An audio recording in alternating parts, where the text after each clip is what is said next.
All right, happy to have on Aaron Gershon. He covers Kentucky for Cat's Paws, part of the 24/7 Sports Network. Aaron, thanks for joining us, man. I know we're all excited for this matchup, but first, just give me your thoughts from the Troy game for Kentucky. Troy hung around, man. It didn't seem like they were scared, but Kentucky's No. talent obviously overwhelmed them.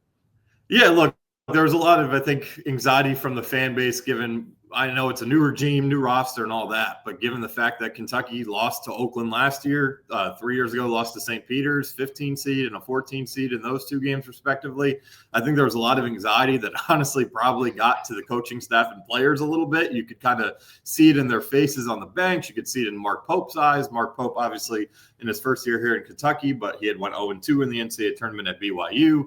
So I think there was just a lot of anxiety there until about I think it was the 3-minute mark in the first half. There was a 1-point game, and then Trent Noah off the bench hits a big three. And from there, the offense kind of found a rhythm the rest of the night. And defensively, Kentucky played a great game, one of their best games of the season. Part of that is just they had such a length advantage that they won't obviously have tomorrow night, but they definitely had that and used it to their advantage against Troy and held them to 57 points, which is, I think, tied for the lowest or second lowest total anyone scored on Kentucky all year. So a really good defensive effort and got enough done offensively, especially in the second half, to get a comfortable win and get this kind of first round in the books and take the weight off the shoulders a little bit. For sure. Pretty successful year one for Mark Pope, right? I mean, how has he put his imprint on a program that obviously had fallen off a little bit with John Calipari, but so much success, so much talent there, such high expectations. What does Mark Pope, a Kentucky program, look like, or how has he made an impact on the program? Yeah, I think it just needed a reset and kind of just a remodel, just do different approach. I think for 15 years, it was done the same way. It was freshman heavy NBA lottery picks. And for a while that worked really well. I mean, Kentucky won the national championship in 2012. 4 of Calipari's first 6 years, I believe, ended in the Final Four. And until other teams started doing the same one and one done stuff, I mean, Kentucky was ahead of the curve. And then, Kentucky stayed with it probably too long, and they fell behind as teams got older and older. And that's what caught them last year. 2 years ago, Cal did go with a more older team. They only had 2 freshmen, but, didn't really have a great balance. And it kind of just ran its course. So with Mark Pope, obviously this year, the roster building was mostly through the portal. And we'll see exactly how his philosophy changes as he gets to have his own have a full year under his belt and put the roster together, not necessarily from scratch. But it definitely just more focus on the X's and O's instead of the Jimmies and Joes, I think, has been big. They run really good stuff offensively. They play 5 out, very, very scheme-oriented on the offensive end. And honestly, just bringing back some I wouldn't say visibility, but accountability has been big. I mean, Pope is a guy who will answer any question. He's at all of his media appearances. That was not something with Calipari. He kind of hid behind the scenes as much as he could, and he's definitely made it more about the fan base. I mean, Mark Pope was a player here. He won the national championship here as a captain under Rick Pitino in 1996, so he gets the place, and it's a hard job. There's a lot of eyeballs. There's a lot of expectations, and he's definitely handled it really well. I mean, Kentucky's had to overcome a lot of adversity this year with injuries. They've had to, they've had some really weird losses, but they've also have some of the best wins of anyone in the country. I mean, they beat Duke on a neutral floor. They beat Florida at home. They swept Tennessee. So for year one, we're at this point, now that they got the monkey off their back beating Troy yesterday, it feels like it's a pretty successful season, but get to the Sweet 16, maybe even further. It's as good as the year one as you could ever have drawn up. Yeah, listen, Kentucky is a blue blood, so I'm not trying to compare Illinois or Indiana to that. But I feel like those jobs are complicated because the fan bases are so intense. Absolutely. They want to win big recruiting battles. And what stands out to me is Mark Pope stuck to his guns, got the players he wanted to fit his system, which it could be tough at a place like Kentucky. It is. So you talked about 5 out. That's what Illinois runs. It's what Kentucky runs. You saw that last night. What is their identity on both sides of the ball? What does Mark Pope run on both sides of the ball? It's pretty similar to Illinois, honestly. They play 5 out, and they like to run and gun. Like that's what makes this matchup so fun. I mean, we're talking about 2 of the top 30 tempo teams in the country. I think Kentucky's on. Illinois plays faster, and I think Kentucky would like to play faster. The injuries they've had between Lamont Butler, who it's a miracle he's playing basketball right now. Honestly, we'll probably hear about a procedure as soon as the season ends. But with the injuries they've had at the point in the shooting guard positions, it's kind of slowed them down a little bit compared to where they were at. At the beginning of the year before the injuries, they were up there top 5 in the country in tempo, up there with Alabama. Now they're down, I think, in the 30s. So they're not going quite as fast as they want, but they don't want to take any long twos. They want to take a bunch of threes, and they want to score at the rim. It's the new style of offense that's the most entertaining to watch, and they just prioritize quality shots, and they have a ton of different guys who are capable of stepping outside and making threes, very similar to Illinois. I mean, it starts with Kobe Brea, obviously, who's, I believe, at 42 or 43% on the year. He was at 49% at Dayton, last year. So he's the guy it starts with from three. But really, outside of Amari Williams at the center position, there isn't a body that Kentucky will put on the floor tomorrow that's not at least a threat or at least has it in their bag to make a three. And that played huge last night against Troy because it was a 6-point game. I believe 14 or 13 minutes left, and it was Colin Chandler and Brandon Garrison off the bench hitting the threes that ended up putting the game away. So that's what makes them most dangerous offensively. And then on the defensive end, I mean, it's been a work in progress all year. They've definitely, the last month or so, they've really stepped it up and been a much better defensive team. They were, after they lost to Ole Miss in Oxford in early February, they were, I think, 110th in defensive efficiency. Now they're in the 50s. So they've really made a nice jump there. Lamont Butler has a lot to do with it, even though he's a one-armed bandit out there right now. He won the Defensive Player of the Year award in the Mountain West. He was a 3-time first-team defensive player there. And he's as good of a defensive point guard as there is. And, other guys are doing better on the defensive end. I mean, Amari Williams at the center position is pretty solid. So they're getting better defensively, but I think similarly to Illinois, you never know what you're going to get on the defensive end. You could get a game where they hold someone in the 60s, or you could get a game where a team scores 90 plus on you. It's just, there's a lot of volatility there, but it comes with that offensive style of play. So, never know what you're going to get on the defensive end, but you always feel pretty confident offensively. They'll get you to close to 80 points, if not more. That's what I say about Illinois. This roster wasn't built for defense. It was built to score a lot of points in Kentucky. Yeah.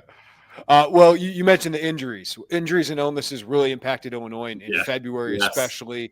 But they're home now. Kentucky, meanwhile, has been without Jackson Robinson, who's one of their best players. Yeah, and you saw it yesterday. Lamont Butler looks really limited offensively right now. So how has that impacted what they can do?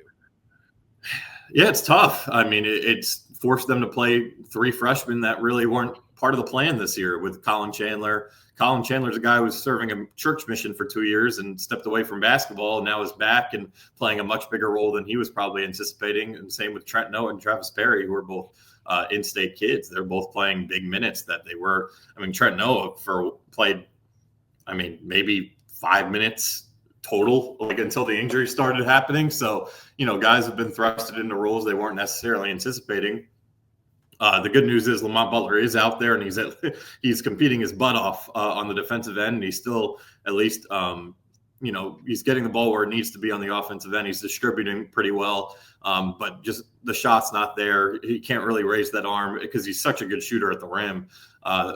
When he's healthy, it's just not there right now. So he's definitely limited offensively. And then you mentioned it there with Jackson Robinson, who was the only carryover for Pope that followed him from BYU, and a guy who, pulled out of the NBA draft on the very last day, a really talented guy who was on a roll before he got hurt. It's averaging over 20 points per game in the SEC there. Not on his season line, but over a 5 or 6 game span before he got hurt. And, he tried to come back and re-hurt his wrist and had wrist surgery. So he's done for the year. And then Kirk Carissa, who's been out since December, supposed to be the backup point guard, broke his foot up in Seattle in their win over Gonzaga. So he's also gone for the year. So they're definitely thinner than they'd like to be. I mean, with the way they play so fast and play, their big thing is efficiency and energy, and they like to play 10 or 11 deep.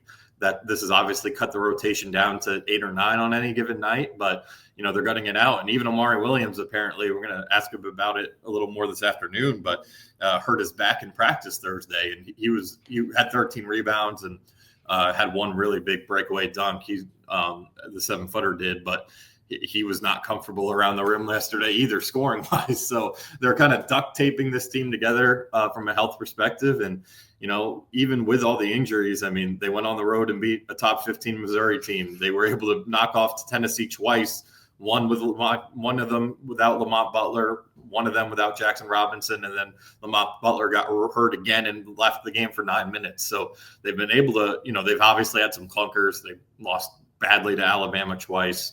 They lost to there's another bad loss in there that's escaping me right now. Texas, the game they should never have lost when they were down guys. But overall, they've kept it afloat, and they've found ways to win games they probably had no business winning, honestly.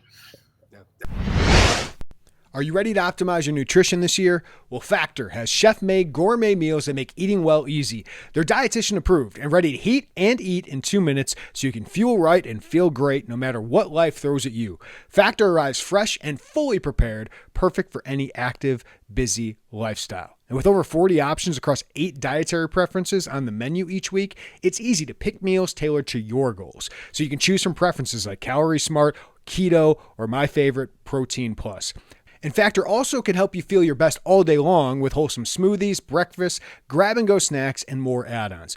Reach your goals this year with ingredients you can trust and convenience that can't be beat. Eat smart with Factor. Get started at factormeals.com/factorpodcast and use code FACTORPODCAST to get 50% off your first box plus free shipping. That's code FACTORPODCAST at factormeals.com/factorpodcast to get 50% off plus free shipping on your first box. Well, it's interesting. Illinois is a 1.5 point favorite over the 3 seed here. And obviously I think some of that has to do with it. But what's the key for Kentucky from the Kentucky side offensively? What do you think is the key to kind of getting that offense going? Because, man, when it's going, Kobe Bryant scares the heck out of me. Otega Owe is just a freight train. What's the key for them offensively against Illinois? Yeah, offensively, I think it starts with getting off to a better start than they did yesterday. I mean, they started 1 for 8 from 3, and they got hot. And I don't have it in front of me what they finished the game at, but they finished at a respectable clip, and they started making threes toward the end of the first half, and then really got on a roll early in the second half. But they got to get off to a quicker start. They can't find themselves in Illinois will put up points too quickly for them, and it'll be too deep of a hole to climb out of. Troy just didn't have the offense. As soon as you got it to double digits, honestly, you kind of knew the game was in hand. Troy they're a good defensive team, but they don't have enough offensive talent to combat that. So they're going to have to get off to a quicker start from 3. They're going to have to, when they get those paint touches like they did yesterday with Amari Williams, they got to convert. I mean, he had a couple bunnies where he's wide open underneath and just couldn't finish, and they got to finish those. So that's the big key. But for me, it's all on the defensive end, which is obviously going to be much easier said than done. But one thing that Illinois has that Kentucky has really struggled to defend is forwards who shoot the 3 well. Big Z's brother, obviously, who Kentucky fans know well, is Vladimir Isevic. Tomislav Isevic plays the same game. And Big Z had, I think, 17 points against Kentucky at Rep Arena and hit at least 3 or 4 threes in that game. He's a Newell from Georgia, a 6'9", projected first-round pick there. Had a really nice game from 3. Jalen Moore from Oklahoma is giving them issues. He's a 6'10" guy who could shoot it. So, forwards who shoot the 3 well have kind of given Kentucky fits all year. And that makes it a tough matchup with Isevic. That makes it a tough matchup with Will Riley, who Mark Pope tried to get hard here, by the way. So that's a little bit of a storyline in this one. And then the transfer from Evansville off the bench too can shoot it a little bit as well. So, they do a pretty good job, I think, taking the top guards out of games. They guard the guards much better, for lack of better terms. But they do struggle containing front court guys who are, 5 out, can shoot, pick and pop. And that's probably my biggest concern in this matchup, and why you go and look at my bracket. I had Illinois beating Xavier and then beating Kentucky, is because that is just an issue that Kentucky has had all season long. And it just feels like Illinois is a matchup disaster in that sense. But, with the season on the line, we'll see if they can make some adjustments. Yeah, it's hard to predict these things, Aaron, but when I saw Xavier beat Texas. I thought stylistically that benefits Illinois. I worried about the experience. Kentucky, the same thing. I thought stylistically that's one of the best 3 seeds they could play because it's more the skill base. It's not as physical. Though OA is ridiculous. Yeah, OA and Amari are a little bit of outliers, but other than that, yeah, this is a team when you're building from scratch, right? And you're not getting the 5-star guys you're used to, and they have 2 coming in next year, so that'll help. But they're not the most athletic team in the world besides OA and Amari. They're very skilled players. They have really, really good shooters, but they're not a team full of freak athletes like Kentucky fans were kind of used to under Calipari. Yeah. So for me, the X factor for Illinois is probably Kyle and Boswell trying to check OA. But for you, what's Kentucky's X factor in this that people shouldn't overlook? I would say for Kentucky, it's going to be both Amari Williams and Brandon Garrison at that center position and how they're able to defend Isevich and score, honestly, for lack of better terms. Brandon Garrison, former McDonald's All-American, transferred in. He's a sophomore from Oklahoma State. He has played exceptionally well in games. He has a size advantage. He's 6'11". In games where he hasn't, like he won't in this one, he's struggled. So if he can give them 6+ points and 5+ rebounds off the bench, that would be massive. I mean, that's something he struggled to do in these type of matchups. Last night he goes for 13, 6, 2 and 2. You're not asking for that. I don't think that's going to happen again in this one. If that happened, I would say Kentucky's going to win the game, but I'm not going to predict that. So I think he's a key factor off the bench. And then Amari Williams with that back injury, we'll see how he's doing this afternoon. But he's got to be able to finish at the rim. He's got to be able to chase Isevich outside. I mean, I'm sure, they'll switch on ball screens and stuff like that. But he's going to have to be able to run with the guy, which is something he has struggled with some of these centers that can really shoot the 3 well. So those are the 2 guys for me. You kind of really up and down the rest of Kentucky's roster, it's a lot of – you kind of know what you're going to get. I mean, yeah, sure, a guy can have an off night, but you know what he's going to bring to the table. Like Kobe Brea, he's going to be able to hit threes, and he's a guy that they're going to rely on to hit threes. Otega Owe, he's going to get downhill and try to get to the rim, and he can occasionally step back and hit a 3, and he's been playing pretty darn well on the defensive end lately as well. Lamont Butler, he's not going to be able to do much scoring the ball, but he's going to stay in front of his man and give you a chance to get a stop on every possession. So for me, and same with Andrew Carr at the 4 spot. He's played really, really well for a while. Yeah, so those are the 2 guys for me. If those centers can step up and have 2 of their better defensive games of the year, Kentucky's chances will definitely be higher to win this game than if they struggle again. Orlando Antigua had 2 stints in Kentucky. He's now on a 2nd stint at Illinois. Just what's the thought of what Orlando did for that program? And obviously there's a storyline there with obviously what he's done, getting Will Riley here, getting Ivicic here. It's been huge for Illinois. Got Kofi Coburn, a 2-time All-American here as well. So just what do Kentucky fans and what's that fan base think of Orlando Antigua? Yeah. No, he's a great recruiter. You just mentioned all he's done for Illinois, and he was more so in his first tenure here. I mean, he was Karl Anthony Towns' lead recruiter, Terrence Jones. I mean, those are 2 studs right there. Terrence Jones was a huge part of their national championship team in 2012. Trey Lyles, Archie Goodwin. So he's been a big time recruiter, and then he helped kind of finish things off too with Reed Shepard and Aaron Bradshaw more recently. So he's a dynamic recruiter. He's a guy that's really, really well liked, not only within the program, but really with the media, with the fans. Like, he's just a genuinely good person and a guy that made himself accessible when others did not, and was a guy that, wasn't afraid to answer questions, not afraid to be seen, and really enjoyed being here. So he's a great guy, and I think there was at least some conversations about possibly joining the staff with Mark Pope, but I think it just made sense for both directions. I think this program needed a fresh start, and Mark Pope knew that, and that's why he decided to build his staff from scratch. And then for Antigua, I don't know if he necessarily really wanted to follow Cal to Arkansas, given the last couple of years of Kentucky and kind of this thing. That thing's starting to fall off the rails a little bit. So I think it's been a best for all situation. But I know, Antigua and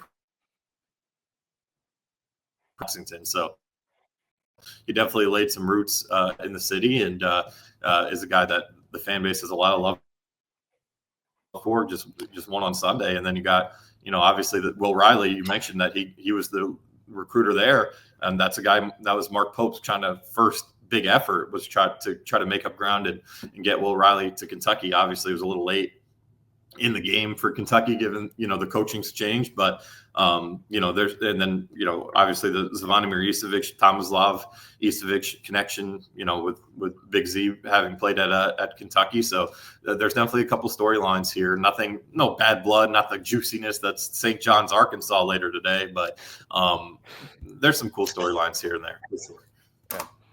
Aaron Gershon, catspaws.com. Aaron, really appreciate the insight on Kentucky on such short notice and this quick turnaround, man. But can't wait. Two fan bases are definitely going to show up in Milwaukee and should be a fun game. Awesome. Appreciate you, Aaron. You got it.